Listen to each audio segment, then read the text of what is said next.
এক গভীর জঙ্গলের ধারে এক ছোট্ট কুটিরে এক বুড়ো আর এক বুড়ি বহুকাল আগে বাস করত।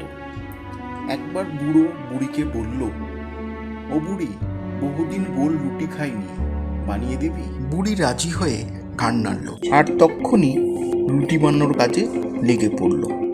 এভাবেই কেটে গেল বেশ কিছুটা সময়। তারপর বুড়ি কড়াই থেকে রুটিটা উঠালো। তৈরি হওয়া গোল রুটিটা দেখে বুড়ো আর বুড়ি দুজনেই খুব খুশি হলো। তারপর বুড়ি গরম রুটিটা দরজার সামনে ঠান্ডা হওয়ার জন্য দিল। বুড়ি দরজার সামনে রুটি যেই না রেখেছে, অমনি রুটি জ্যান্ত হয়ে দরজার বাইরে দিয়েছে এক লাফ। তারপরেই আর এক লাফে সোজা রাস্তায়। তাই দেখে বুড়ো আর বুড়ি ধর করে চেঁচিয়ে উঠেছে।